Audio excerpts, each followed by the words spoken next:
श्रद्धावान बन, वीर्यवान बन, आत्मज्ञान प्राप्त कर।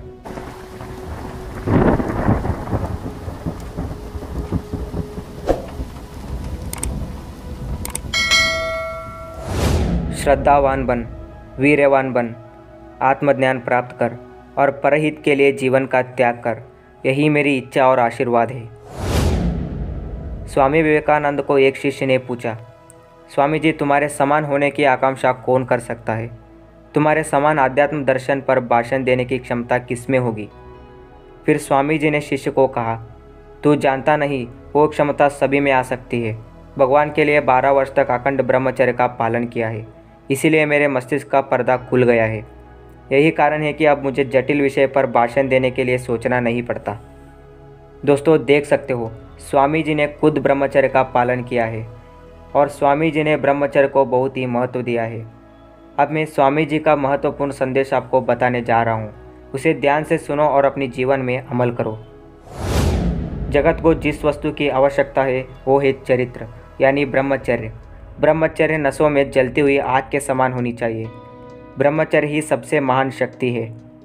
पहले वीर्यवान बनो, तभी तुम शक्ति पाओगे।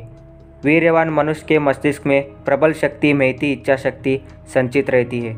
ब्रह्मचर्य के बिना और किसी भी उपाय से आध्यात्मिक शक्ति नहीं आ सकती। इसके द्वारा मनुष्य जाति पर आश्चर्यजनक क्षमता प्राप्त की जा सकती है। मानव समाज के सभी आध्यात्मिक नेतागण ब्रह्मचर्यवान थे। उन्हें सारी शक्ति इस ब्रह्मचर्य से ही प्राप्त हुई थी। ब्रह्मचर्य से बढ़कर क्या और शक्ति है? ब्रह्मचर्य से ही विश्वास और निष्ठा अवश्य उत्पन्न होती है। यदि आप में कुसंस्कार घुस जाए तो मस्तिष्क बिगड़ जाएगा, कमज़ोर हो जाएगा और मनुष्य विनाश की ओर बढ़ेगा। कुसंस्कार ये सदा दुर्बलता के ही चिन्ह है। ये अवनति और मृत्यु के ही चिन्ह है। इसीलिए उनसे बचे रहो। बलवान बनो और अपने पैरों पर खड़े हो जाओ। जो भी तुमको शारीरिक, मानसिक और आध्यात्मिक दृष्टि से दुर्बल बनाए, उसे जहर की तरह त्याग दो। जिसमें जीवन शक्ति नहीं है वो कभी सत्य नहीं हो सकता। सत्य तो वो पवित्रता है।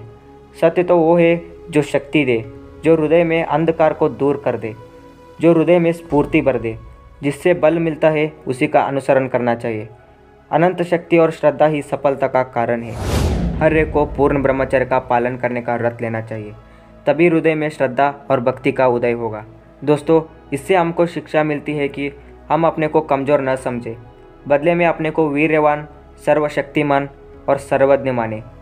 तुम जो कुछ सोचोगे वही बन जाओगे। यदि तुम अपने को दुर्बल समझोगे तो तुम दुर्बल हो जाओगे। वीर्यवान सोचोगे तो वीर्यवान बन जाओगे। दोस्तों, आज के लिए इतना ही। अगर आपको वीडियो पसंद आया तो वीडियो को लाइक कीजिए और चैनल को सब्सक्राइब करके बेल आइकन को ऑन कीजिए और अपने दोस्तों के साथ भी ये वीडियो शेयर कीजिए।